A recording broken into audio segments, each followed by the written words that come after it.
Hello everyone, welcome to another year of Talking Pictures. For our first episode in 2022, I've gone in search of images with an equine theme. So saddle up for a quick trot back through time to when horses were a key component of everyday life. Our first image is one we've seen before in Talking Pictures. It shows a steeplechase meeting being held at Anderson's Bay in April 1864. It featured in episode 18, where we looked at the story of colourful gold rush entrepreneur Shadrach Jones. In that episode, we learned that Jones was a key player in the establishment of the first jockey club in Dunedin, and that he owned a horse named Doctor, which competed at the 1864 steeplechase meeting. One of Jones's contemporaries in early equine affairs in Dunedin was George Dodson. Dodson was originally from Yorkshire in England, but migrated to Australia in 1852 and then came to Otago in 1861.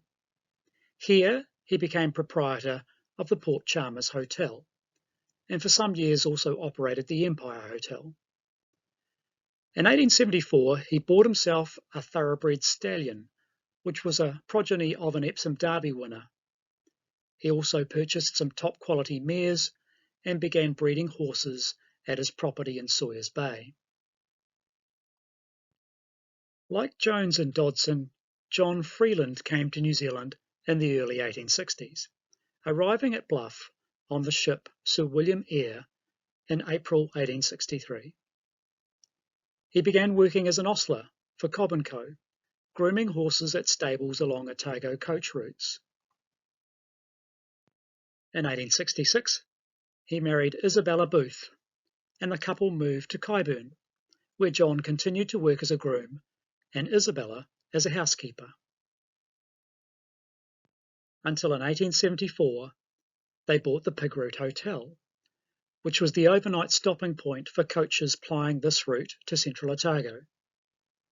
The Freelands ran the hotel until 1886, then leased it out and moved to property they'd bought at nearby Shingley Creek.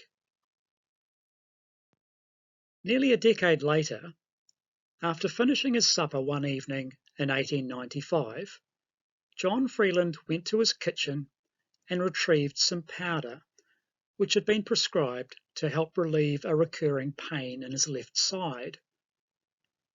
About 5 minutes after taking the powder, he said he felt dizzy, had a bitter taste in his mouth, and felt like he'd been poisoned. He began to convulse, and by 8:30, he was dead. An autopsy on his body suggested that he had indeed been poisoned. And the jury at the inquest into his death ruled that he had died as a result of a dose of strychnine poison that had been self-administered, apparently by accident. As you can tell by the inscription on the frame of this painting, it was used as an advertisement for David and John Bacon's Queen's Livery Stables. David Bacon arrived here with his parents and siblings in 1858 when he was 17. After initially working as a lighter on the harbour, using a boat that he owned himself, he went into business as a livery stables proprietor.